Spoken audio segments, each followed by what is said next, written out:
Hello दोस्तों। मेरा नाम आरती है और मैं 19 साल की हो चुकी हूँ। दिखने में मैं बेहद खूबसूरत हूँ और उम्र के हिसाब से कुछ ज़्यादा ही बड़ी लगती हूँ। मेरे नैन नक्श भी बहुत सुंदर हैं और रंग भी साफ सुथरा है और मैं ज़्यादा दुबली पतली नहीं हूँ। हम गांव से हैं तो मैं भी बाकी लड़कियों की तरह शलवार कमीज़ ही पहनती हूँ। मैंने 12th के एग्ज़ाम देने के बाद से घर पर ही रहना शुरू कर दिया है। मैं बाहर से दिखने में बहुत भोली भाली हूँ और मासूम सी लगती हूँ और अंदर से भी इतनी ज़्यादा तेज़ नहीं थी। लेकिन सच बताऊँ तो उन दिनों मैंने बेशर्मी की सारी हदें पार कर दी थीं। मैं ये भी भूल चुकी थी कि सुरेश रिश्ते में मेरा भाई लगता है। यहाँ तक कि मुझे तो बहुत अच्छा लगता था जब वो मेरे साथ समय बिताता था। थोड़ी देर तक शरीर और हाथ पैर दर्द करते थे, लेकिन बाद में सब कुछ ठीक हो जाता था। इसके बाद मुझे और सुरेश भैया को ऐसी आदत लगी कि हमारे मन में हर टाइम बस यही सब चलता रहता कि कब हमें मौका मिले। क्योंकि जब घर में कोई होता था तो हमें थोड़ा डर लगता था कि कोई हमें देख न ले, लेकिन कोई भी हमारे ऊपर शक नहीं करता था क्योंकि सुरेश भैया हमेशा मुझे दीदी बोलते थे, क्योंकि मैं उम्र में उनसे 2 साल बड़ी थी। और वैसे भी अब सर्दियों का टाइम चल रहा था तो सभी अपने अपने कमरे में सोने लगे थे। मैं और सुरेश भैया एक ही कमरे में सोते थे, इसलिए कमरे का दरवाज़ा बंद करने के बाद सुरेश भैया मुझे रात के 3-4 बजे तक। हेलो दोस्तों, स्वागत है आप सभी का हमारी एक और रोमांचक कहानी में। उम्मीद करती हूँ आपको ये कहानी बेहद पसंद आएगी। दरअसल पिछले कुछ दिनों से मेरी मामी जी कुछ ज़्यादा ही बीमार हो गई थी, इसलिए मेरी मम्मी मुझे लेकर मामा जी के घर जाने लगी। हमें बस स्टॉप से लेने के लिए सुरेश भैया ही आए थे। आते ही उन्होंने मेरी माँ के पैर छुए और मुझे देखकर हैरानी से बोले कि दीदी आप तो बहुत बड़ी हो गई हो। भैया बाइक लेकर आए थे, इसलिए हम लोग बाइक पर बैठे और घर पर चल दिए। घर जाते जाते हमें शाम के 6 बज चुके थे, क्योंकि हम भी घर से थोड़ा लेट ही चले थे। घर पहुंचे तो देखा कि मामा जी खाना बना रहे थे और मामी जी बिस्तर पर लेटी हुई थीं। जाते ही मेरी माँ मामा जी को देखकर डांटने लगी कि जब इतनी ही परेशानी थी तो पहले ही फ़ोन करके बता देते, मैं पहले ही आ जाती। इतनी परेशानी झेलने की क्या ज़रूरत थी। इसके बाद मेरी माँ मामा जी को हटाकर खुद खाना बनाने लगी। मामा जी भी हमें देखकर बहुत खुश हो गए। मैं भी मामी जी के पास बैठ गई। मामी जी भी हमें देखकर बहुत खुश हुईं और सच में उनकी हालत बहुत ज़्यादा ख़राब थी। उसके बाद मेरी माँ मामी जी के लिए खाना ले आई और उन्हें खाना खिलाने लगी। तभी सुरेश भैया ने मुझे आवाज़ दी। जब मैं उनके कमरे में गई तो वो भी खाना खा रहे थे। मेरे जाते ही वो बोले कि आ जाओ दीदी खाना खा लो। तब मैंने भैया को बोला कि नहीं भैया आप खा लो, मैं बाद में खाऊंगी। लेकिन भैया ने मुझे बैठा ही लिया और मुझे भी भूख लगी थी, तो मैंने भी ज़्यादा मना नहीं किया।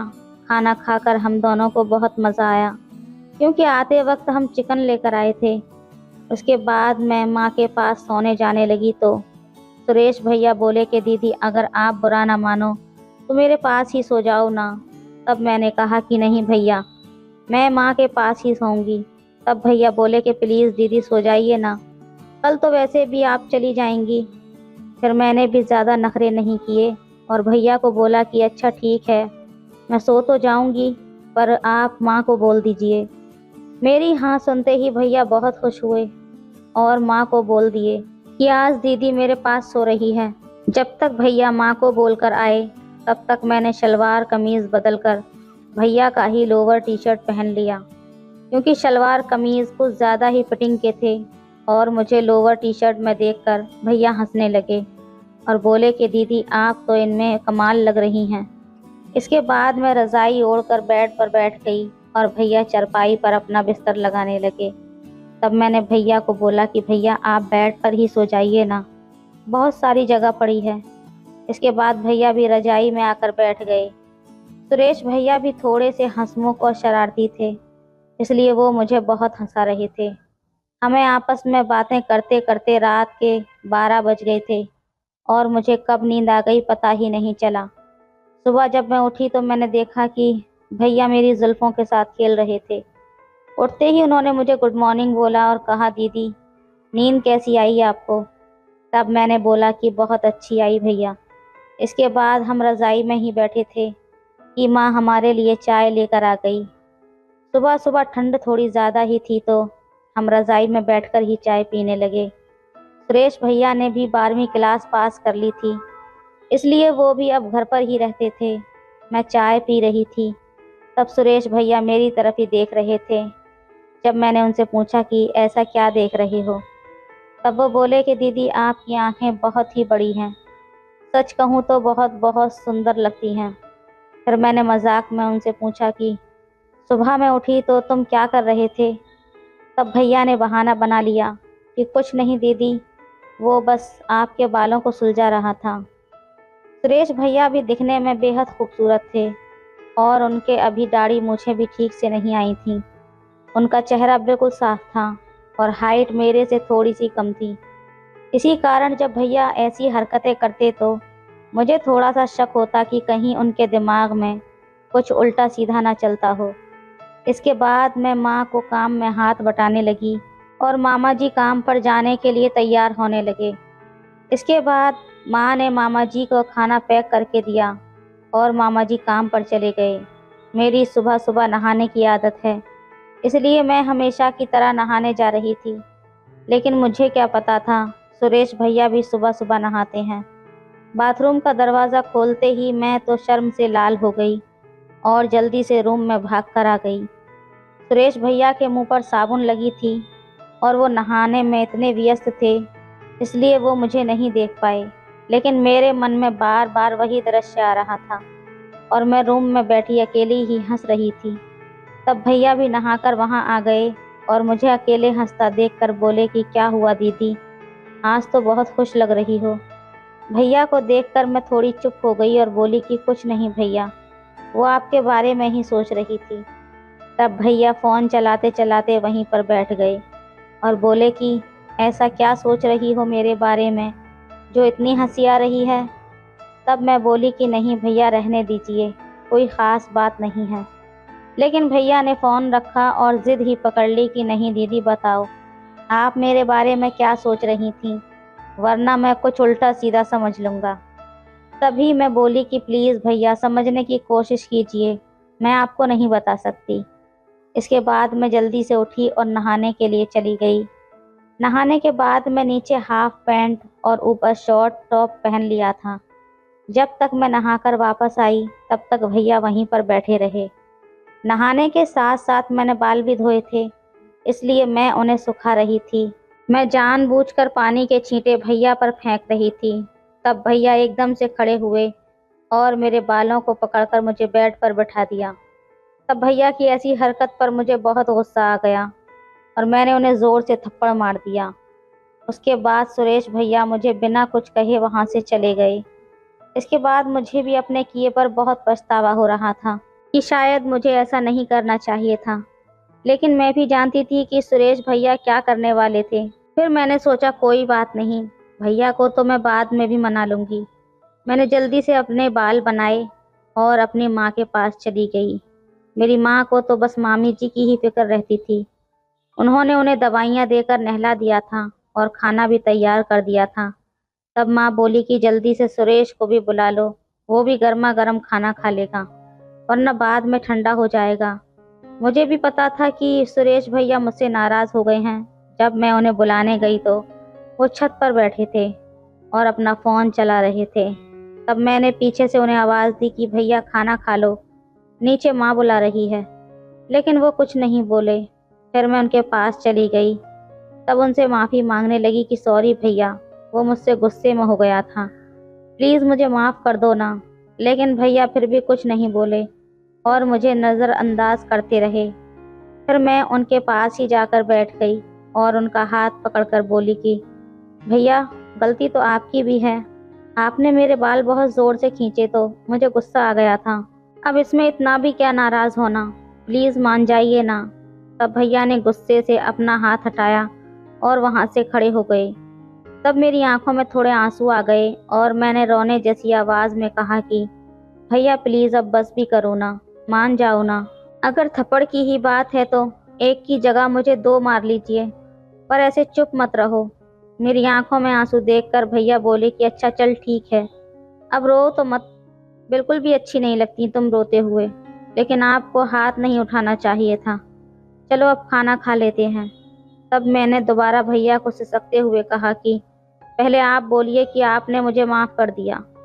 तब भैया बोले कि अब बस करो दीदी, बहुत माफ़ी मांग ली, इतनी बड़ी बात भी नहीं थी, चलो जल्दी से खाना खा लेते हैं। जब तक हम नीचे पहुंचे तब तक माँ और मामी जी खाना खा चुकी थी। तब माँ रसोई में काम निपटा रही थी। नीचे जाते ही मैंने और भैया ने एक साथ ही खाना खाया।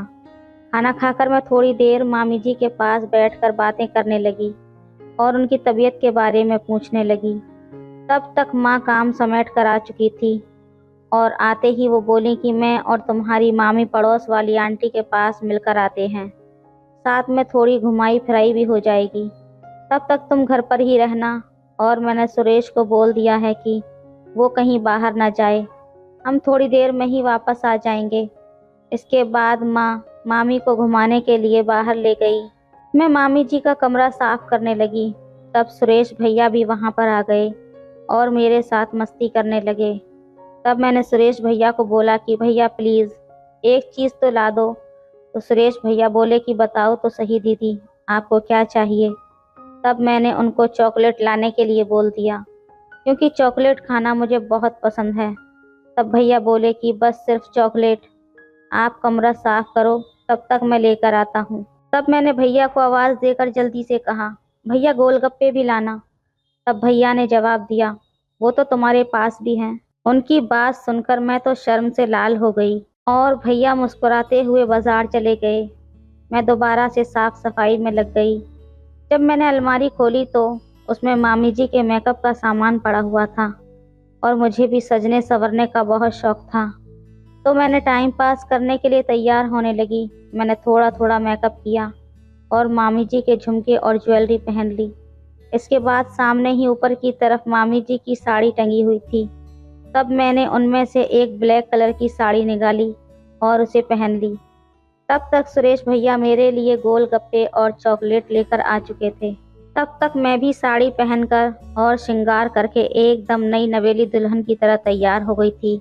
जब भैया अंदर कमरे में आए तो मुझे साड़ी में देखकर एकदम दंग रह गए और उनके मुंह से सिर्फ इतना ही निकला कि वाह दीदी, आप तो कमाल की लग रही हो। आखिर क्या इरादा है, आज बिजली कहाँ पर गिराने वाली हो। मैंने भी मुस्कुराते हुए कहा, ये बिजली तो आज तुम पर ही गिरने वाली है। और इतना कहते ही मैंने उनके हाथ से चॉकलेट ली और बेड पर बैठकर खाने लगी। फिर सुरेश भैया भी वहीं पर बैठ गए और उनकी तो मेरे ऊपर से नज़र ही नहीं हट रही थी। तब मैंने भैया से कहा कि भैया अब इतना भी मत घूरो कि मुझे अनकंफर्टेबल फील हो रहा है। तो भैया बोले कि क्या करूं दीदी, आपसे तो नज़र हटाने को मन ही नहीं कर रहा। सच में आप साड़ी में बेहद खूबसूरत लग रही हो, जैसे कोई अप्सरा ज़मीन पर उतर आई हो। मन तो कर रहा है आपको अपनी बीवी बना लूं और अभी इसी वक्त। मुझे भी पता था कि उस समय सुरेश भैया के मन में क्या चल रहा था, लेकिन वो इतना कहकर रुक गए। और फिर मैंने भी जानबूझकर उनसे मज़े लेने के लिए कह दिया कि आगे भी तो बोलिए ना, अपनी पत्नी बनाकर क्या करोगे। तब भैया बोले कि अब बस करिए ना दीदी, मुझे पता है आप जानबूझकर भोली बनने का नाटक कर रही हैं। तब मैं बोली कि अच्छा, तो तुम अपनी दीदी का ही फ़ायदा उठाना चाहते हो। तुम्हें पता भी है अगर घर में माँ को या मामा जी को पता लग गया तो वो हमारा क्या हाल करेंगे। तब भैया बोले कि अरे दीदी, आप तो बेकार में टेंशन ले रही हो। आपको तो पता ही है कि घर में हमारे सिवाय कोई नहीं है और उन्हें बताएगा भी कौन। आप उसकी चिंता मत कीजिए, बस आप एक बार हाँ कर दीजिए। तब मैंने मजाक मजाक में हंसते हुए पूछा कि भैया, आप मुझे साड़ी में देखकर ही पागल हुए हो या फिर पहले से ही नज़र थी। तब भैया बोले कि सच कहूँ तो दीदी, जब से आप आई हो तो तभी से मन कर रहा है, प्लीज़ दीदी मान जाइए ना। फिर मैं बोली कि अच्छा ठीक है, जब तुमने अपनी दीदी को सेटिंग बना ही ली है तो फिर अच्छे से निभाना। मेरे इतना कहते ही भैया बहुत खुश हो गए और बोले कि थैंक यू दीदी, मुझे पता था आप ना नहीं करेंगी, क्योंकि आप मेरी सबसे अच्छी वाली दीदी हो। तब मैंने भैया को चुप कराते हुए कहा कि बस करो भैया, इतनी तारीफें मत करो। आपके पास 10 मिनट हैं, इससे ज़्यादा टाइम नहीं दूंगी। और प्रॉमिस करो कि शाम को चॉकलेट ला कर दोगे। तब भैया बोले कि आरती दीदी, आप जो भी बोलोगी वो मैं ला कर दूंगा, पर आपको रुलाने के बाद। आप 2 मिनट रुकिए, मैं सेफ्टी लेकर आता हूँ। तब मैंने भैया को बोला कि थोड़ा जल्दी ले आइए, मुझे बहुत घबराहट महसूस हो रही है। जब तक भैया आए मेरा मन घबराने लगा था। तब मैंने भैया को रोक दिया और बोली कि सॉरी भैया, पर प्लीज़ समझने की कोशिश कीजिए, मेरा जी बहुत घबरा रहा है। हम शाम को सोते टाइम देख लेंगे। लेकिन भैया कहाँ मानने वाले थे। तब वो मुझे समझाने लगे कि दीदी आप इतना मत घबराएं, कुछ नहीं होगा। अगर आपको ज़्यादा ही अनकंफर्टेबल फील हो रहा है तो आप अपनी आंखें बंद कर लीजिए। फिर मैंने अपनी आंखें बंद कर लीं और सुरेश भैया जैसे ही बेड पर आए तभी घर का दरवाज़ा बज गया और थोड़ी ही देर में माँ की आवाज़ सुनाई दी। आवाज़ सुनते ही मैं जल्दी से बेड से खड़ी हो गई, क्योंकि मैंने साड़ी पहनकर बहुत ज़्यादा मेकअप किया हुआ था और ऊपर से हम मामी जी के कमरे में थे। भैया का तो मूड ही ऑफ हो गया था। उस समय सुरेश भैया को देखकर मुझे मन ही मन बहुत हंसी आ रही थी। फिर मैंने जल्दी से भैया को कमरे से बाहर निकाला और कपड़े चेंज किए। फिर मैं दोबारा कमरे में सफाई करने लगी। माँ ने भी मामी जी को बरामदे में बिठाया और सीधा ही रसोई में चाय बनाने चली गईं। इतने में मैंने भी घर की झाड़ू लगा दी थी और फिर हम चाय पीने बैठ गए। चाय पीने के बाद माँ काम करने लगी और मामी जी वहीं बरामदे में ही लेट गईं। मैं भी टाइम पास करने के लिए माँ का काम में हाथ बटाने लगी। फिर कुछ देर बाद मुझे सुरेश भैया दिखाई नहीं दिए। जब मैंने उन्हें ढूंढा तो वो बाथरूम से निकलकर हाथ धो रहे थे। मैं समझ गई थी कि सुरेश भैया हल्के होकर आए हैं। सुरेश भैया का चेहरा अभी भी लटका हुआ था और उन्हें देखकर तो मेरी हंसी निकल गई और हंसते हंसते मैंने कहा कि क्या हुआ भैया, आपसे तो बिल्कुल भी कंट्रोल नहीं होता। तब सुरेश भैया बोले कि मेरी जगह आप होती तो आपसे भी नहीं होता। आप लड़की हो ना, इसलिए इतनी बातें बना रही हो। तभी हंसते हुए मैंने भैया से कहा कि कोई बात नहीं भैया, बस थोड़ा इंतज़ार और कीजिए, फिर रात में डिस्टर्ब करने वाला कोई नहीं होगा। तब भैया बोले कि दीदी, रात का ही तो इंतज़ार करना मुश्किल हो रहा है। एक एक मिनट मुझे 1 घंटे के बराबर लग रही है। इतने में ही माँ ने मुझे आवाज़ लगा दी और बोली कि अगर दोनों भाई बहनों की बातें ख़त्म हो गई हों तो मुझे काम में थोड़ा हाथ बटा दो। इसके बाद मैंने जाते हुए भैया को भी छेड़ दिया कि भैया अपना प्रॉमिस याद रखना, अगर मुझे चॉकलेट नहीं मिली तो आपको भी कुछ नहीं मिलने वाला। और फिर मैं रसोई में चली गई। तब तक मामा जी भी आ चुके थे और मैंने उन्हें खाना भी परोस दिया। मामा जी काम पर से थके हुए आए थे, इसलिए हमारे साथ थोड़ी देर ही बैठते हैं और फिर जल्दी ही सो जाते हैं। मेरी माँ भी मामी जी को खाना खिलाने लगी और उन्हें दवाई देने लगी। तब तक मैंने भी खाना खाया और मैं टाइम पास करने के लिए माँ का फ़ोन चला रही थी। सर्दियों का मौसम होने के कारण हम जल्दी ही बिस्तर में बैठ जाते थे, इसलिए मामी जी तो दवाई लेकर आराम करने लगी थीं और मेरी माँ भी वहीं रज़ाई में बैठी थी और मैं भी मामी जी के कमरे में ही थी। मैं फ़ोन में मगन थी, इसलिए मुझे तो नहीं पता चला कि भैया ने कब खाना खा लिया और वो अपने कमरे में मेरा इंतज़ार कर रहे थे, क्योंकि मैं रोज़ की तरह सीरियल देख रही थी। जब बहुत देर हो गई और मैं नहीं गई तो तब सुरेश भैया ही मुझे बुलाने आ गए।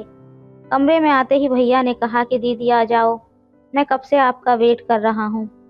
तब माँ बोली कि कोई बात नहीं बेटा, अगर तुम अकेले सोना चाहते हो तो सो जाओ, आरती मेरे साथ ही सो जाएगी। माँ के मुंह से इतना सुनते ही भैया जल्दी से बोल पड़े कि अरे कोई बात नहीं बुआ, हम खेलते खेलते सो जाएंगे, वैसे भी आप कुछ दिनों में चली जाएंगी। इसके बाद मैंने भी माँ को बोल दिया कि नहीं माँ, मैं भैया के पास ही सो जाऊंगी। उसके बाद माँ ने बोला कि अच्छा ठीक है, जैसी तुम्हारी मर्जी। और हम लोग कमरे में आ गए। कमरे में आते ही भैया ने जल्दी से दरवाज़ा बंद कर दिया। मुझे पता था कि भैया अब 2 मिनट भी नहीं रुकेंगे, लेकिन अभी माँ और मामी जी सब जाग रहे थे, इसलिए मैंने भैया को बोला कि भैया एक बार सभी को सो जाने दो, अगर किसी ने हमारी आवाज़ सुन ली तो हम लोग फंस जाएंगे। तब भैया बोले कि बस करो दीदी, अब मैं आपकी एक भी नहीं सुनूंगा, आप जल्दी से अपने बाल बांध लो। तब मुझे चॉकलेट याद आ गई और मैंने भैया को बोला कि अच्छा ठीक है, लेकिन पहले मेरी चॉकलेट लाओ। इसके बाद भैया ने जल्दी से पॉकेट में हाथ डाला और मुझे बहुत सारी चॉकलेट दी।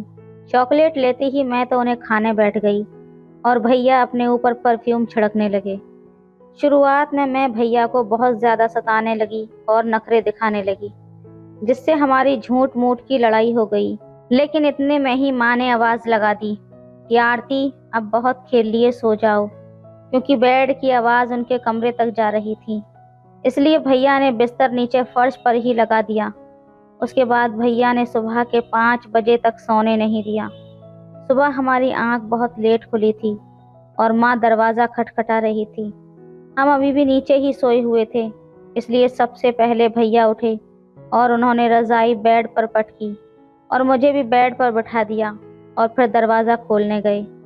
माँ हमारे लिए चाय लेकर आई थी और उन्होंने मुझे देखते ही बोल दिया कि मैंने बोला था ना आरती, टाइम से उठ जाना, अब देखो तुम्हारी आंख अब लाल पड़ रही हैं। उसके बाद मैंने जल्दी से मुंह धोया और माँ से चाय लेकर उसको पीने लगी, क्योंकि मेरा सारा शरीर बहुत ज़्यादा दुख रहा था। उसके बाद माँ भैया की चाय रखकर चली गई और सुरेश भैया भी मुंह धोकर आ गए। सुरेश भैया के आते ही मैंने गुस्से से उन्हें बोला कि भैया, मैंने आपको कहा था ना कि बस थोड़ी देर ही, और आपने तो मेरी एक न सुनी। अब माँ मेरी हालत देखकर पूछेगी तो मैं उसको क्या जवाब दूंगी। तब भैया बोले कि कोई बात नहीं दीदी, आप टेंशन मत लो, मैं आपको मेडिकल से दवाई ला कर दे दूंगा, आप दवाई ले लेना, बिल्कुल ठीक हो जाओगी। उसके बाद 3-4 दिन तक तो मैंने भैया को अपने करीब भी नहीं आने दिया। भैया तो हर वक्त मेरे आगे पीछे घूमते रहते। अब तो रोज़ाना मुझे चॉकलेट भी लाकर देने लगे थे। वो मेरा हर काम करने लगे थे। मैं जो भी कहती वो खुशी खुशी कर देते। इसलिए अब मैं भी उनसे मज़े लेने लगी थी। मैं उनसे कभी अपने पैर दबाती, सर की मालिश करवाती, कभी कभार मजाक मजाक में उनकी पिटाई भी कर दिया करती थी। इसलिए भैया अब थोड़े से नाराज़ रहने लगे थे। अब मैं भी उन्हें ज़्यादा ना नहीं कर पाई और हमने दिन में ही महफिल जमा ली। उस दिन घर में कोई नहीं था, इसलिए भैया ने सारा दिन मुझे नहीं टिकने दिया।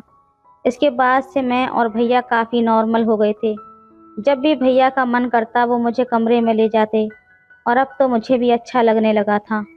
उन दिनों हमने बहुत एंजॉय किया, लेकिन इतने अच्छे दिनों के बाद एक बुरा दिन तो आना ही था, और वो भी भैया की वजह से ही आया था। 15-20 दिन बिताने के बाद हम वापस अपने गांव आने वाले थे, क्योंकि मामी जी भी अब पहले से बेहतर हो चुकी थीं और हमें भी आए हुए अब 20 दिन बीत चुके थे। वापस आने का प्लान माँ ने एकदम से बना लिया था, ना ही मुझे बताया और ना ही मामी जी को। इसलिए जब भैया और मुझे ये सब पता चला, हमें बिल्कुल भी अच्छा नहीं लगा। तब भैया बोले कि दीदी, जाते जाते लास्ट बार एक बार और महफिल हो जानी चाहिए, फिर पता नहीं कब आओगी।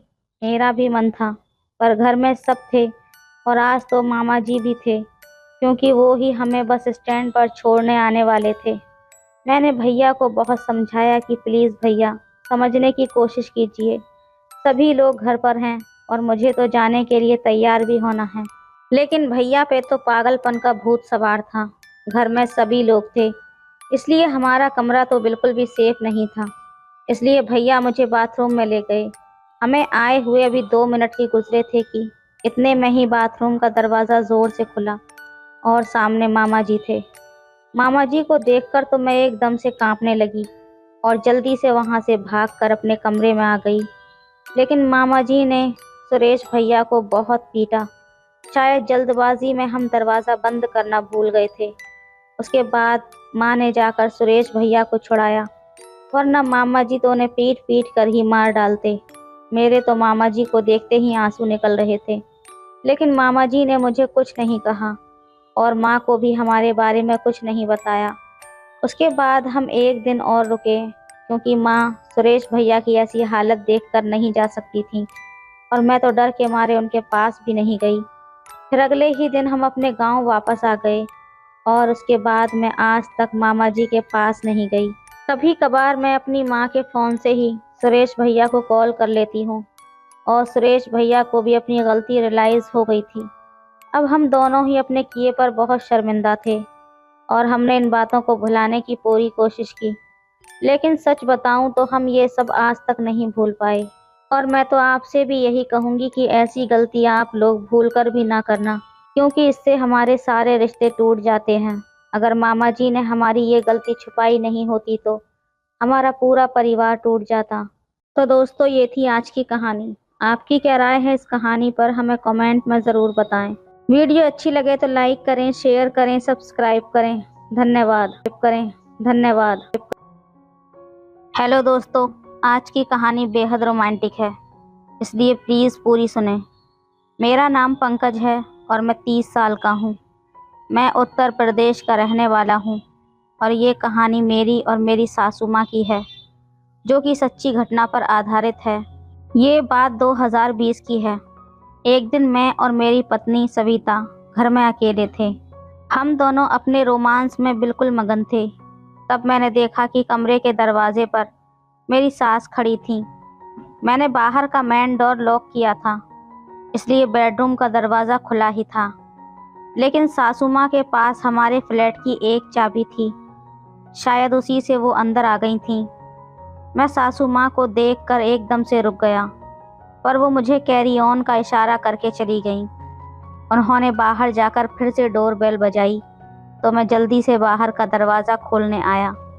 मैंने दरवाज़ा खोला तो सासू माँ दरवाजे पर थीं। उनके चेहरे पर मुस्कान थी। मैं अपनी पत्नी को आवाज़ देते हुए बोला, सविता, मम्मी जी आई हैं। तब सविता बोली, आ रही हूँ, रुको। 5 मिनट के बाद वो कपड़े पहनकर बाहर आ गई। उसके आते ही दोनों माँ बेटी गले मिली। उस वक्त दोपहर के 2 बजे थे।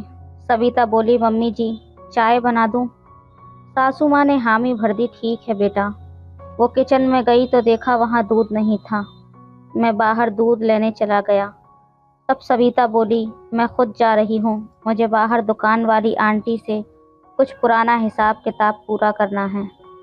ये कहकर सविता बाहर चली गई। मैं और सासू माँ घर पर अकेले रह गए थे। अब मैं उनसे नज़रें नहीं मिला पा रहा था। तभी वो बोली, सॉरी दामाद जी, मुझे अचानक ऐसे नहीं आना चाहिए था। मैं बोला, कोई बात नहीं मम्मी जी, आपका ही तो घर है। वो मंद मंद मुस्कुराती हुई बोली, शर्माओ मत ज़्यादा, मैं सविता से कुछ नहीं कहूँगी। हम दोनों शांत बैठे रहे।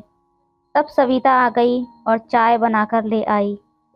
सविता ने सासू माँ से पूछा, मम्मी आज अचानक कैसे आना हुआ? तब सासू माँ ने बताया कि वो मेरे ससुर जी की कुछ प्रॉपर्टी और बैंक के काम से आई हैं, क्योंकि हाल ही में कुछ दिनों पहले मेरे ससुर जी का स्वर्गवास हो गया था। तो ससुर जी की जो प्रॉपर्टी वगैरह थी वो सासू माँ के नाम पर करवानी थी। ये काम कल मुझे ही सासू माँ के साथ जाकर करवाना था, इसलिए सासू माँ आई थी। उस रात हमने खाना वगैरह खाया और सोने के लिए चले गए। हमारे घर में बस 2 ही कमरे थे, जिसमें एक कमरे में सासू माँ सो गईं और एक कमरे में मैं और मेरी पत्नी सविता सो गए। आज मैं और सविता ऐसे ही चुपचाप सो गए थे। अगले रोज देश भर में लॉकडाउन लग गया था। कोई कहीं नहीं जा सकता था। हमारी अपार्टमेंट में भी कोरोना के कारण सील कर दी गई थी और सासू माँ अब यहीं पर फंस गई थीं। शुरू के 4-5 दिन तो जैसे तैसे कटे, फिर घर में रहना मुश्किल होने लगा। हम टीवी देखते रहते, मोबाइल देखते रहते। मैं घर में पूरे कपड़े पहने रहता। सासू माँ साड़ी और सविता ज़रूर हल्के कपड़े पहन रहती थी। अब सासू माँ के सामने मैं अपनी पत्नी सविता के साथ कंफर्टेबल फील नहीं कर पा रहा था। मुझे बहुत अजीब सा लगता था। एक दिन सासू माँ जब बाथरूम में थीं, तब मैंने सविता को पीछे से जाकर गले लगा लिया। वो छटपटा उठी और बोली, पागल हो गई हो क्या? मम्मी हैं अभी यहाँ पर। मैं मुंह बनाकर वापस आ गया और सविता से नाराज़ हो गया। पहले मैं थोड़ी देर बालकनी में बैठा रहा, फिर अंदर अपने कमरे में आ गया। थोड़ी देर बाद मैं ऊपर छत पर गया, फिर भी मेरा मन नहीं लग रहा था। सविता समझ गई थी कि मैं नाराज़ हूँ, पर वो भी क्या कर सकती थी। अगले दिन सुबह 10 बजे मैं नहाकर आया तो मुझे अपना एक लोवर नहीं मिल रहा था। तब मैंने सविता को खूब आवाज़ें लगाईं, लेकिन वो नहीं आई। तब मैं तौलिया लपेट कर बाहर आया और सासू माँ के सामने ही सविता को गोद में उठाकर अपने बेडरूम में ले गया। सविता चिल्लाती रह गई, ये क्या बदतमीजी है, ये क्या कर रहे हो, पागल हो गए हो क्या, मम्मी देख रही है। लेकिन मैंने उसकी एक ना सुनी। बेडरूम में ले जाकर मैंने उससे कहा, तुम बहरी हो गई हो क्या, तुम्हें सुनाई नहीं देता, मैं कब से आवाज़ें दे रहा हूँ, मेरा लोवर नहीं मिल रहा है। फिर उसने मुझे सॉरी बोला और अलमारी से मेरा लोवर निकाल कर मुझे दिया। कुछ देर बाद हम दोनों साथ में बाहर निकले तो उस समय सासू माँ कुछ बेचैन सी टीवी देख रही थी। मैं भी उनके सामने बैठ गया और टीवी देखने लगा। तब मेरी नज़र सासू माँ पर पड़ी तो वो मेरी ही तरफ देखकर मंद मंद मुस्कुरा रही थीं। मुझे ये देखकर बहुत अजीब लगा। पता नहीं कैसे अचानक मैंने सासू माँ से पूछा, क्यों मम्मी जी, क्या ख्याल है मेरे बारे में। इतने में सविता मेरे पीछे आकर बोली, ये क्या बदतमीजी है पंकज, मेरी मम्मी से ये कैसी बातें कर रहे हो तुम। तभी मैंने बात को पलटते हुए कहा, अरे मम्मी जी, मेरा मतलब था कि देखो मुझ में कितनी ताकत है, आपकी बेटी को उठा सकता हूँ मैं। फिर मैंने कहा, सॉरी मम्मी जी, वो मैं खुद पर काबू नहीं रख पाया। वो मुस्कुरा कर बोली, कोई बात नहीं, मैं कोई पुराने ज़माने वाली सासू माँ नहीं हूँ। मैं प्राइवेट कॉन्वेंट स्कूल की टीचर रह चुकी हूँ, फ्रांस और लंदन में घूम चुकी हूँ। मैं जानती हूँ कि घर में ऐसे बोरिंग तरीके से नहीं रहा जाता, और अभी तो ये लॉकडाउन कम से कम 2 महीने रहेगा। मैंने आज गौर से सासू माँ को देखा। सामान्य से लंबा कद, गोरा रंग, सुंदर चेहरा, हमेशा मुस्कुराती रहती थीं और स्टाइलिश साड़ी पहनती थीं। मेरी सासू माँ दिल्ली के टॉप कॉन्वेंट स्कूल में इंग्लिश टीचर थीं। तब मैंने पूछा, मम्मी जी, आप फ्रांस कब गई थीं। तब उन्होंने कहा, हनीमून पर तुम्हारे ससुर जी ले गए थे, लेकिन शादी के पहले फैशन कंपटीशन में पार्टिसिपेट किया था, तब भी गई थी। मैं बोला, तभी आप इतनी स्टाइलिश हो। सासू माँ बोली, मैं पहले ही दिन से कहना चाह रही थी कि तुम लोग खुलकर रहो, मेरा लिहाज मत करो। 2 महीने से ज़्यादा समय तक हम फ्लैट से नहीं निकल पाएंगे, तो हमें खुलकर रहना ही पड़ेगा।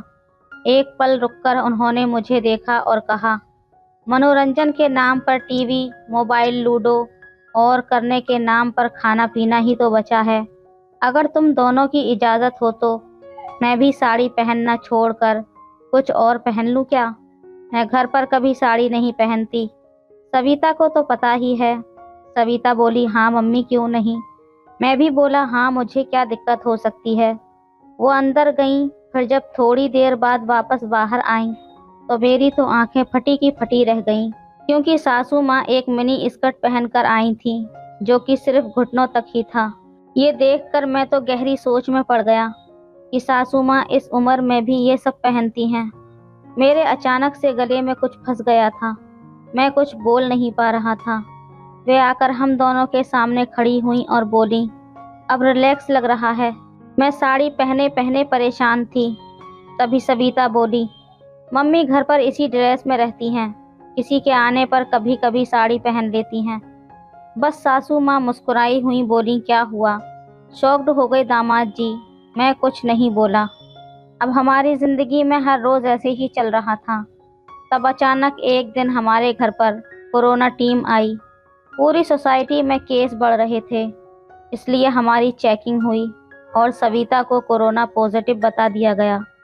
हमारी सोसाइटी के बाहर ही एक अस्थायी कोरोना हॉस्पिटल चालू किया गया था, तो सविता को उसी में जाना पड़ा।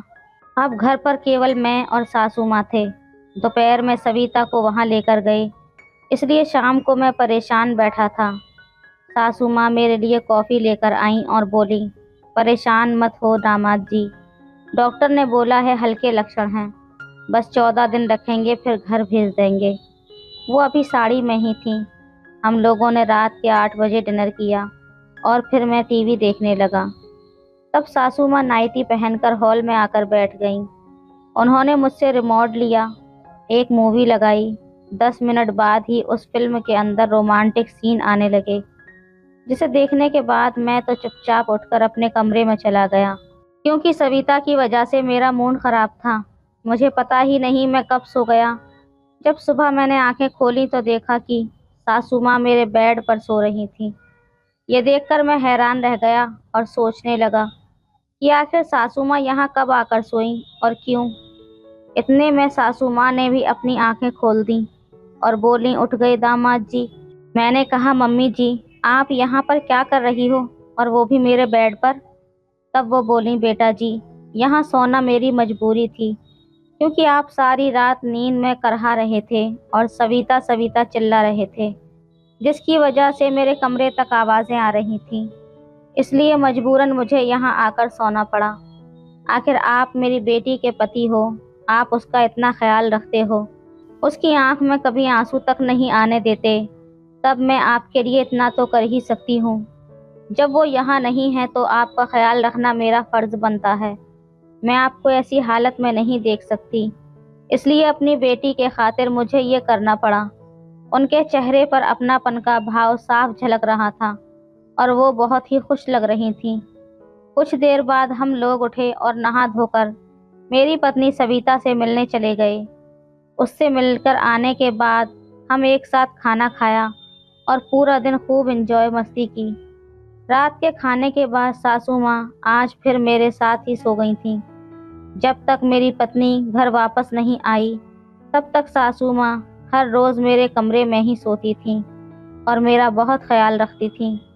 जब मेरी पत्नी वापस आई तो मैंने उसको सब कुछ बताया और वो ये सब सुनकर बहुत खुश हुई और अपनी माँ को मेरा ख्याल रखने के लिए धन्यवाद कहने लगी। फिर जब तक लॉकडाउन चला, तब तक हम तीनों ने मिलकर खूब मौज मस्ती की और उसके बाद सासू माँ अपने घर पर चली गई थीं। लेकिन मेरी पत्नी के कहने पर हमने अपनी सासू माँ को अपने पास ही रहने के लिए बुला लिया, क्योंकि वहाँ पर वो अकेली रहती थीं। आज हम तीनों अपनी ज़िंदगियों में बहुत खुशी से मिलजुल कर रहते हैं। तो दोस्तों, ये थी हमारी आज की कहानी। आपकी क्या राय है इस कहानी पर, हमें कमेंट में ज़रूर बताएं। वीडियो अच्छी लगे तो लाइक करें, शेयर करें, सब्सक्राइब करें। धन्यवाद। हेलो दोस्तों, आज की कहानी में आपका स्वागत है। सुबह जब मैं नींद से उठी, तब मैंने अपनी बेटी को जगाने का सोचा, इसलिए मैंने उसे आवाज़ नहीं दी और सीधा उसके कमरे की ओर चल पड़ी। उसके कमरे के पास पहुंची तो देखा कि दरवाज़ा थोड़ा खुला हुआ था। न जाने क्यों मुझे अचानक सावधानी बरतनी पड़ी और दरवाजे के पास जाने से पहले थोड़ा रुक गई। फिर धीरे धीरे कदम बढ़ाते हुए दरवाजे के पास पहुंची और बाहर से ही दरवाजे की दरार से अंदर झांकने लगी। तब अंदर का दृश्य देखकर मेरी हालत खराब हो गई। मेरे पूरे शरीर में सनसनी सी दौड़ गई, क्योंकि कविता बिस्तर पर सोई हुई थी। उसने ब्लैक टी शर्ट और काली टाइट जींस पहने हुए थी। तब उसकी टी शर्ट थोड़ी ऊपर उठ गई थी। कहने को तो वो बिस्तर के किनारे पर पड़ी थी और उससे थोड़ी ही दूरी पर मेरा बेटा अंजुमन खड़ा था। वो उसके इतने करीब खड़ा होकर उसे ऊपर से नीचे तक देख रहा था, और वो केवल देख ही नहीं रहा था बल्कि उसका हाथ भी हिला रहा था। हे भगवान, अब मैं क्या करूं? इस लड़के की हरकतें, वो इतना निडर हो गया है कि मेरे घर में होते हुए भी वो कविता के कमरे में जाने की हिम्मत कर रहा है और उसे चुपचाप देख रहा है। और सबसे बड़ी बात तो ये थी कि वो मेरा 21 साल का बेटा अंजुमन था, जो मेरी 25 साल की बेटी कविता को देख रहा था। उसके बाद दिन ब दिन उसकी हिम्मत और बढ़ती जा रही थी। उसकी ये हिम्मत देखकर मुझे और भी ज़्यादा डर लगने लगा था कि वो कोई और कदम उठाकर कहीं उसे नुकसान न पहुंचा दे, जिससे उन दोनों के जीवन का विनाश हो जाएगा। अंजुमन के कविता के प्रति इस तरह के विचार मैंने कभी नहीं देखे थे, लेकिन अब वो बड़ा हो रहा था और मैंने उसकी तरफ ध्यान नहीं दिया था। लेकिन दिन ब दिन वो उसकी तरफ ज़्यादा आकर्षित होने लगा था। कविता उससे 4 साल बड़ी थी, इसलिए उसकी दुनिया अलग थी। उसके कॉलेज फ्रेंड सर्कल्स अलग थे, जिनका अंजुमन से ज़्यादा संबंध नहीं था। वे दोनों घर में एक साथ होते थे, या जब हमारा परिवार कहीं एक साथ जाता था तब वे एक साथ होते थे। जैसे कि आम भाई बहन एक दूसरे के साथ मस्ती करते हैं, एक दूसरे से शरारत करते हैं और एक दूसरे को तंग करते हैं, वैसे ही वो भी व्यवहार करते थे। कविता हमेशा की तरह उसके साथ खुलकर और बेफिक्र होकर रहती थी। शायद उसकी इस बेफिक्र आदत के कारण अंजुमन के मन में उसके प्रति आकर्षण पैदा हो गया था, और फिर उसकी बेफिक्री का फायदा उठाकर अंजुमन उसके और करीब जाने लगा था। कविता अपनी ही दुनिया में मगन थी, इसलिए उसे कभी ध्यान नहीं आया कि उसका छोटा भाई उसे किस नज़र से देखता था। जब भी उसे मौका मिलता वो उसे देखता रहता, खासकर जब वो झुकी हुई होती या नीचे बैठी होती, तब वो उसे हर एंगल से देखता रहता। वो कोई भी देखने का मौका नहीं छोड़ता था, बल्कि मस्ती करने के बहाने उसे छूने की भी कोशिश करता था। जहाँ नहीं छूना चाहिए वहाँ भी टच कर दिया करता। इस तरह जब भी उसे मौका मिलता वो कविता के साथ मस्ती करता और उत्साहित होकर झट से अपने कमरे में भाग जाता। वो कमरे में क्यों जाता था ये मुझे समझने में देर नहीं लगी, और जब भी ऐसा कुछ होता मुझे खुद पर शर्मिंदगी महसूस होती, क्योंकि मेरा अपना बेटा मेरी अपनी बेटी को इस तरह देख रहा था। ये मेरे लिए बहुत शर्मनाक बात थी, और अंजुमन के लिए भी, क्योंकि वो ये काम कर रहा था, और मेरे लिए क्योंकि मैं ये सब देखकर भी कुछ नहीं कर पा रही थी। लेकिन मैं उसे कैसे दोषी ठहराऊं? मुझे अपने बेटे पर दया आती थी। आज के मॉडर्न ज़माने में जहां बच्चों को टीवी, सिनेमा, इंटरनेट और मोबाइल से असीमित जानकारियां मिलती हैं, उसका असर उनके व्यवहार पर पड़ रहा था। ये कैसे संभव है? बुरा तो ये था कि मैंने कभी नहीं सोचा कि वो ऐसा करेगा। मेरे पति कितनी मेहनत करते हैं ताकि हमारे बच्चों को एक अच्छा और सुखी जीवन मिले। जब उन्हें पता चलेगा कि उनके बेटे का मन इस मॉडर्न दुनिया के कारण कितना भ्रष्ट हो गया है, तब उन्हें कितना दुख पहुंचेगा। और मेरे पति से ये बात कहने की मेरी बिल्कुल भी हिम्मत नहीं थी। अगर उन्हें ये पता चल गया तो वो अंजुमन की मानसिकता को समझने की कोशिश भी नहीं करेंगे, और उसे या तो मार पीट कर सुधारेंगे या घर से बाहर निकाल देंगे। इसलिए मैंने सोचा कि अंजुमन के मन की बात कविता को थोड़ा इशारे में बता दूं, ताकि वो उसके साथ सतर्कता से पेश आए। लेकिन इससे ये भी हो सकता था कि उसके मन में अंजुमन के प्रति नफरत पैदा हो जाए और उनके संबंध हमेशा के लिए बिगड़ जाएं। और अगर उसने अंजुमन से कुछ कहा तो अंजुमन गुस्से में आकर कुछ गलत कदम उठा सकता था, जिससे उनका भविष्य बर्बाद हो सकता था।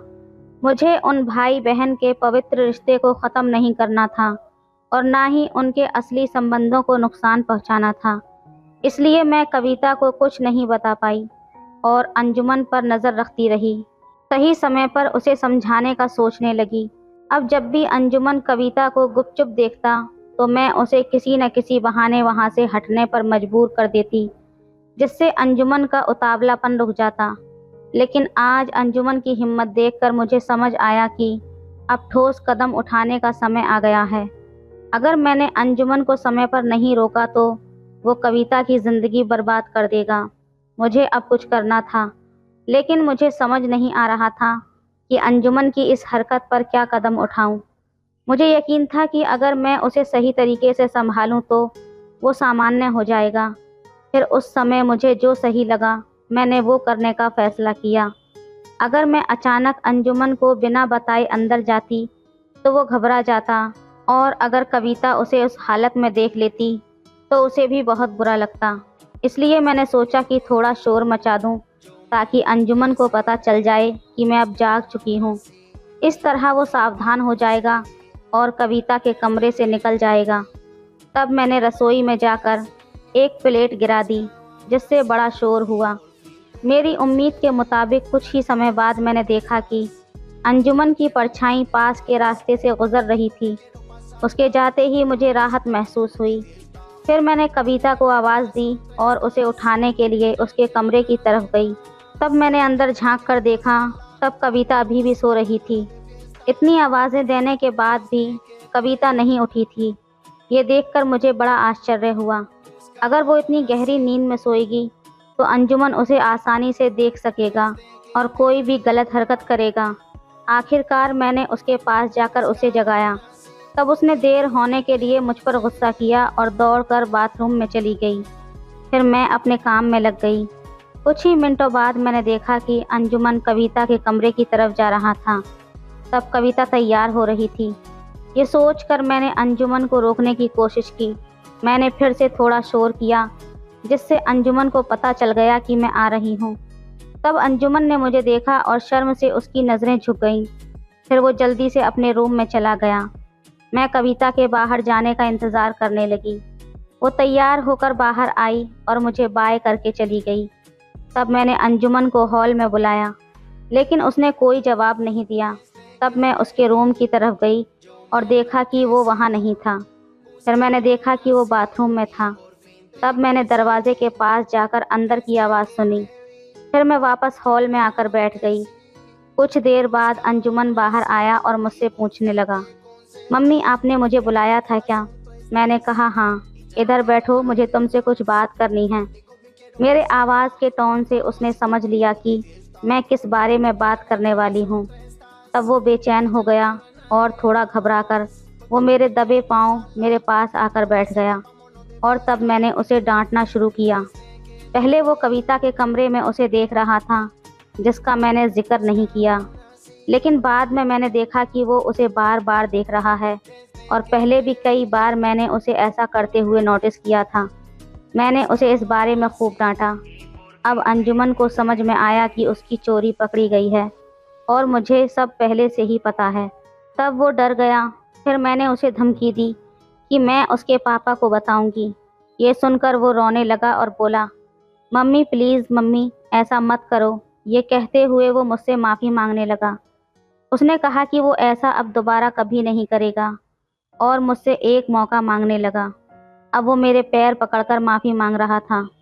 तब मैंने उसे थोड़ा समझाया और बताया कि वो जो कर रहा था वो कितना गलत था और अगर किसी को पता चल गया तो कितनी बदनामी होगी। आखिरकार मैंने उसे ये वादा लिया कि वो अब दोबारा ऐसा नहीं करेगा और उसे डांटना बंद किया। मुझे लगा कि अब वो समझ गया है और फिर ऐसा नहीं करेगा। इसके बाद अंजुमन बिल्कुल सीधा हो गया और मैंने उसे फिर से कविता को देखता हुआ नहीं पाया। इससे मुझे लगा कि उसने अपनी गलती समझ ली है और अब वो सुधर गया है। इसके बाद मैंने 1 महीने तक उससे थोड़ी दूरी बनाए रखी और उससे कम ही बात की, ताकि उसे ये एहसास रहे कि वो जो कर रहा था वो गलत था। धीरे धीरे सब कुछ सामान्य हो गया और हम पहले की तरह हंसते खेलते बातें करने लगे। हम पहले की तरह उसके रूम में या हॉल में बैठकर मस्ती करते और बातें करते। मैं उससे उसके कॉलेज के दोस्तों के बारे में पूछती और वो मुझे बड़े उत्साह से सब कुछ बताता। तब उसकी बातें सुनकर मुझे बहुत मज़ा आता और मैं बहुत खुश हो जाती। लेकिन फिर एक दिन मैंने उसे फिर से कविता को देखते हुए पाया। हालांकि वो अब ज़्यादा सतर्क था, लेकिन मैंने फिर भी उसे पकड़ लिया। मुझे फिर से गुस्सा आने लगा, लेकिन इस बार मैंने उसे पहले की तरह नहीं डांटा, क्योंकि मुझे उसकी चिंता होने लगी। क्योंकि उसने मुझे बताया था कि उसकी एक गर्लफ्रेंड है और वो अपने दोस्तों के साथ रहता है। फिर भी उसे अपनी बहन को देखने की ज़रूरत क्यों पड़ी, ये मेरी समझ में नहीं आया। तब मैंने तय किया कि मैं इस बारे में उससे फिर से बात करूंगी। 3 दिन बाद दोपहर को हम दोनों घर में अकेले थे। वो अपने रूम में था और मैं अपने रूम में आराम कर रही थी। मैंने सोचा कि इस बारे में उससे बात करूं और उसके कमरे की तरफ गई। तब उसका दरवाज़ा बंद था और जब मैंने खोलने की कोशिश की तो वो अंदर से लॉक था। फिर मैंने दरवाज़ा खटखटाया और उसे आवाज़ दी। उसने अंदर से जवाब दिया और दरवाज़ा खोला। अंजुमन दरवाज़ा बंद करके क्या कर रहे हो? मैंने उससे पूछा। कुछ नहीं, बस ये मैगज़ीन पढ़ रहा था, उसने कहा और बेड के पास जाकर एक मैगज़ीन दिखाने लगा। अगर वो मैगज़ीन पढ़ रहा था तो दरवाज़ा बंद करने की क्या ज़रूरत थी? वो ज़रूर कुछ और कर रहा था। मुझे पता करना था कि वो क्या कर रहा है। लेकिन इस बार मैंने उसे पहले समझाने का फ़ैसला किया। लेकिन मैं उससे कविता के बारे में बात करने आई थी, तो मैंने बिना कुछ और कहे उसके बिस्तर के पास जाकर पूछा, कौन सी मैगज़ीन पढ़ रहे हो? और उसके हाथ से मैगज़ीन लेकर देखने लगी। वो उसके कॉलेज की बुक पत्रिका थी, जिसमें कॉलेज के छात्रों के निबंध, लेख, चित्र और कविताएं होती थीं। मैंने मैगज़ीन उसे वापस देते हुए पूछा, क्या पढ़ रहे थे इसमें?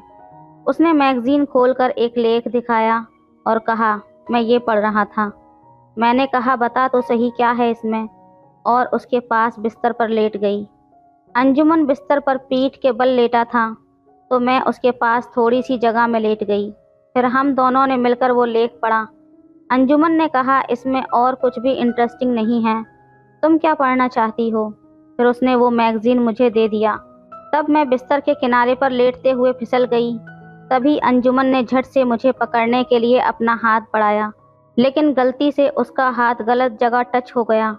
तब उसने दूसरे हाथ से मुझे पकड़ने की कोशिश की और उसने मेरी कलाई पकड़ ली और मुझे ऊपर खींच लिया। उसकी इस हरकत से मेरे अंदर एक अजीब सी सिहरन दौड़ गई। अंजुमन भी चेहरे से पूरा घबराया हुआ लग रहा था। फिर उसने कहा मम्मी वो मैं। तब मैंने हंसते हुए कहा अरे कोई बात नहीं बेटा, मुझे तो तुम्हारा शुक्रिया अदा करना चाहिए। अगर तुमने नहीं पकड़ा होता तो मैं गिर जाती। तब अंजुमन भी हंस पड़ा और माहौल हल्का हो गया। फिर मैंने उससे कहा ये तुम मुझे पढ़कर सुनाओ, मुझे छोटे अक्षर अच्छी तरह दिखाई नहीं देते। तब अंजुमन ने मैगजीन लेकर पढ़ना शुरू किया। तब मैंने उसे और आरामदायक बनाने के लिए अपना हाथ उसके सर के नीचे रखा और उसे और पास खींच लिया। फिर उसने लेख पढ़कर सुनाया और कहा अब आगे का तुम पढ़ो। तब मैंने मैगजीन को अपने हाथ में पकड़ लिया और अगले पन्ने पलटने लगी। तब अंजुमन पास ही लेटा हुआ था। एक पन्ने पर रुककर मैं मन ही मन में लेख पढ़ने लगी।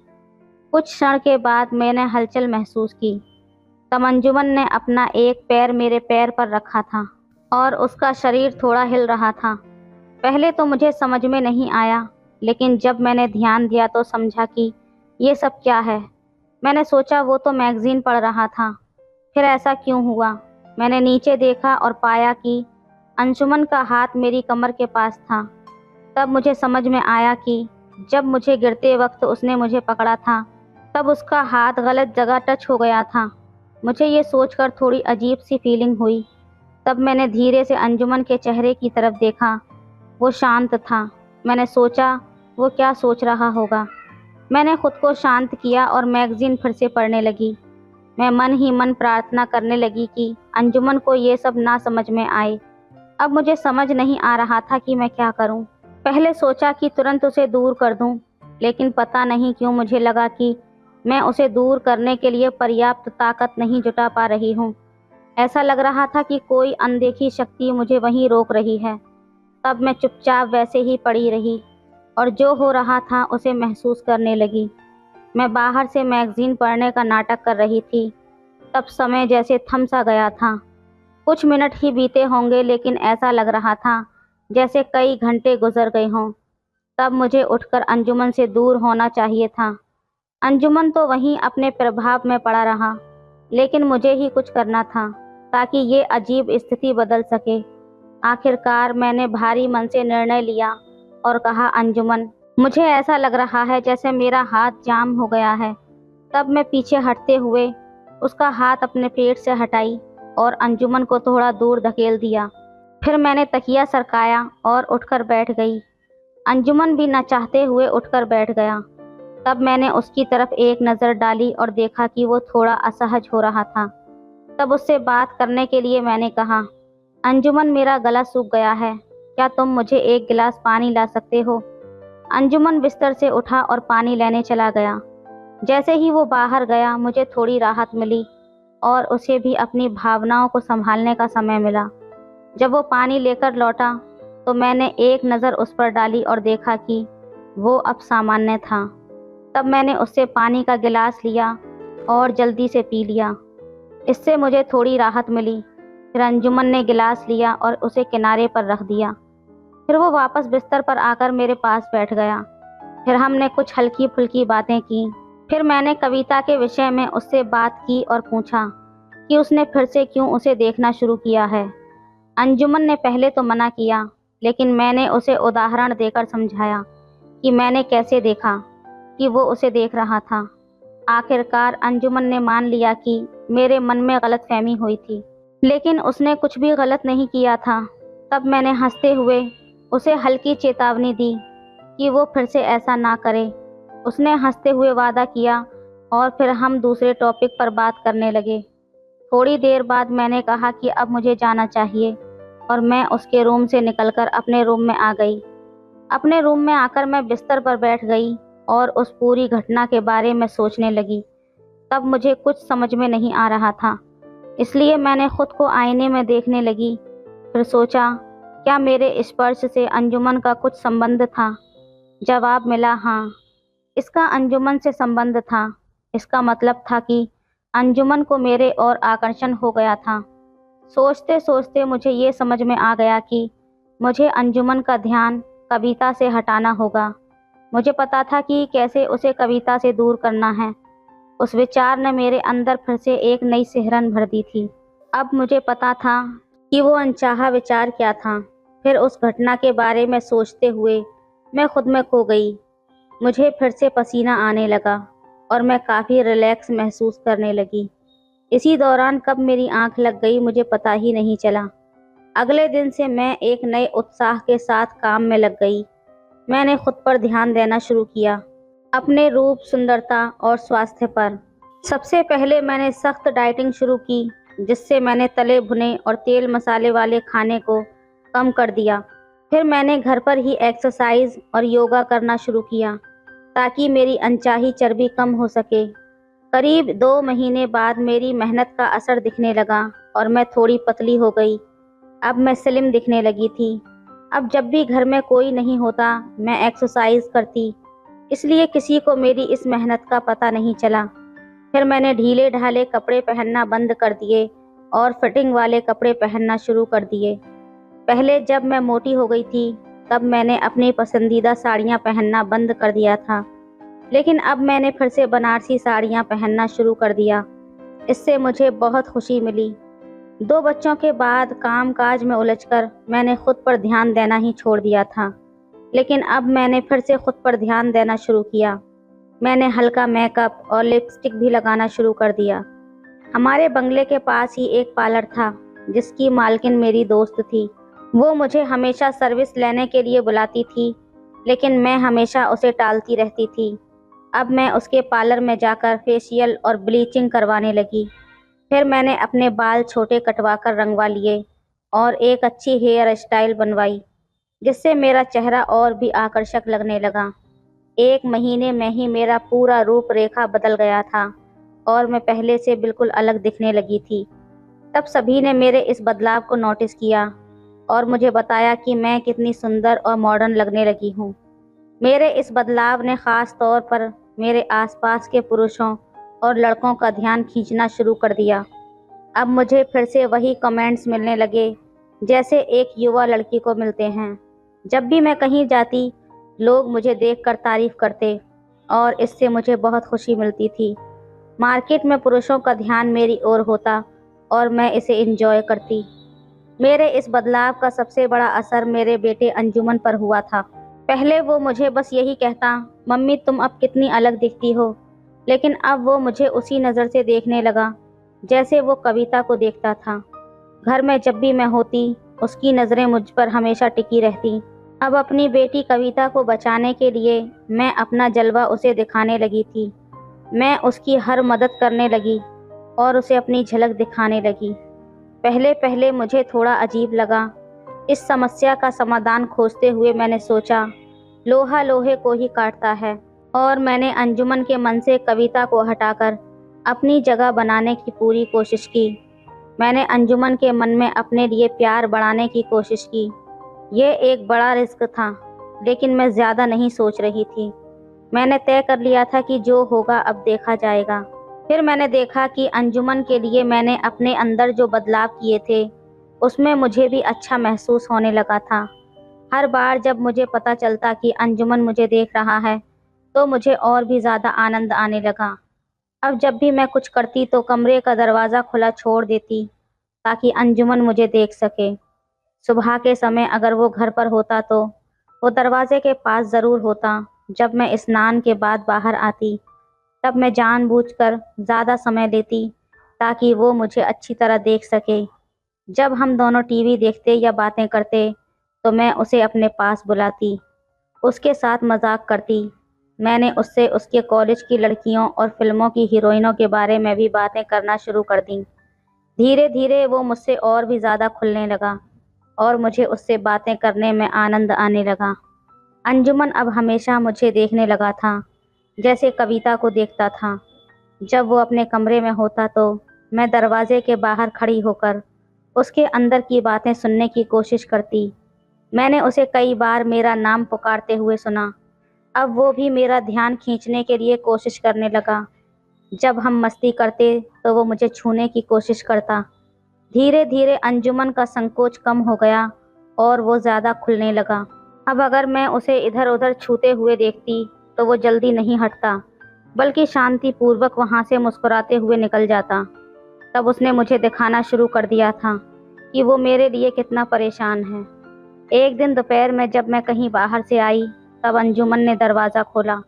वो कॉलेज से आया था और सिर्फ कविता घर में थी। तब उसने मुझे पानी ला कर दिया। जब मैंने कविता के बारे में पूछा तो उसने बताया कि वो डांस की क्लास लेने गई है। इसका मतलब उस समय घर में केवल मैं और अंजुमन ही थे।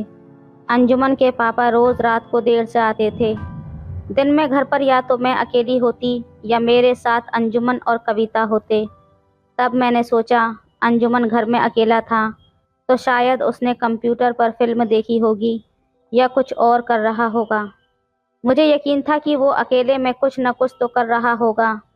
तब बाहर से थकी हुई आई थी, इसलिए मैं सोफे पर लेट गई और आंखें बंद कर लीं। हालांकि मेरी आंखें बंद थीं, लेकिन मैं अंजुमन को हल्की सी नज़र से देख रही थी। वो बगल के सोफे पर बैठा हुआ था और टीवी देख रहा था, लेकिन असल में वो मुझे ही देख रहा था। तब मैंने कॉटन की साड़ी पहन रखी थी और थोड़ा पसीना भी आ रहा था, जिसे मैंने साड़ी के पल्लू से पोंछा और फिर वैसे ही लेट गई। जब मैंने आंखें खोली तो अंजुमन की नज़र मुझ पर ही थी। तब मैं धीरे से उठकर सीधा बैठी और उसने मेरी ओर देखा। तब हम दोनों की नज़रें मिलीं, लेकिन तब उसके चेहरे पर कोई संकोच नहीं था। उसने शांतिपूर्वक मेरी नज़रों का सामना किया और फिर टीवी देखने लगा। तब मैंने कहा, चलो मैं कपड़े बदलकर शावर लेती हूँ। ये कहकर मैं सोफे से उठकर गई। मेरी तरफ से ये उसके लिए एक संकेत था। मुझे पता था कि वो समझ जाएगा कि मैं क्या करने वाली हूँ और वो गुपचुप मेरे पीछे ज़रूर आएगा। आज मैंने उसे परेशान करने की पूरी तैयारी कर रखी थी। मैं थकी हुई से अपने रूम में चली गई, दरवाज़ा खोलकर अंदर गई और उसे पूरी तरह बंद नहीं किया, बल्कि थोड़ा सा खुला रखा ताकि बाहर से अंजुमन देख सके। मैं अपने रूम में जाकर शावर लेने के लिए तैयार हो गई। फिर मैंने धीरे धीरे कपड़े बदलना शुरू किया, ये जानते हुए कि अंजुमन दरवाजे की दरार से मुझे देख रहा होगा। मैंने शॉवर लिया और खुद को ताजगी महसूस करते हुए बाहर आ गई। अब मैं जानती थी कि अंजुमन वहीं आसपास होगा, इसलिए मैंने जल्दी जल्दी अपने बालों को पोंछा और अपने रूम में आकर बैठ गई। अंजुमन अब भी वहीं पर था, लेकिन उसने कोई हरकत नहीं की। मैंने महसूस किया कि उसने अब पूरी तरह से मेरी तरफ ध्यान देना शुरू कर दिया है। मैंने अपने कपड़े ठीक करते हुए उसे देखने का नाटक किया और फिर मुस्कुराई। अंजुमन, तुम कुछ कहोगे नहीं? मैंने उससे पूछा। तब वो थोड़ा हिचकिचाया और फिर बोला, मम्मी, आप बहुत बदल गई हैं। अब आप बहुत सुंदर लगती हैं। मैं उसकी बात सुनकर हंस पड़ी और बोली, क्या तुमने कभी सोचा था कि मैं इतनी भी बदल सकती हूँ? अंजुमन ने सर हिलाया। नहीं मम्मी, लेकिन आप पहले से भी ज़्यादा अच्छी लग रही हैं। ये सुनकर मेरा दिल भर आया। मैंने सोचा, मेरे इस छोटे से बदलाव ने अंजुमन के मन में जो खुशी पैदा की है वो अमूल्य है। मैंने उसे अपने पास बुलाया और उसकी तरफ प्यार से देखा। अंजुमन, मुझे पता है कि तुम क्या महसूस कर रहे हो, लेकिन हमेशा याद रखना, जीवन में हर बदलाव के पीछे एक मकसद होता है। मैंने ये सब कुछ तुम्हारे लिए किया है ताकि तुम समझ सको कि खुद से प्यार करना और खुद का ख्याल रखना कितना ज़रूरी है। अंजुमन ने मेरी बात समझते हुए सर हिलाया और फिर हमें इस पल का आनंद लेने दिया। उस दिन के बाद से अंजुमन और मेरे बीच का रिश्ता और भी मजबूत हो गया। उसने मुझसे ज़्यादा खुलकर बातें करनी शुरू की और मैं भी उससे हर छोटी बड़ी बात शेयर करने लगी।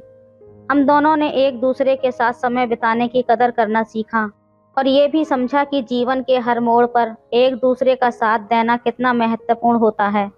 हमारे इस बदलाव ने हमें और भी करीब ला दिया और हम दोनों ने मिलकर एक नई शुरुआत की। तो दोस्तों, ये थी हमारी आज की कहानी।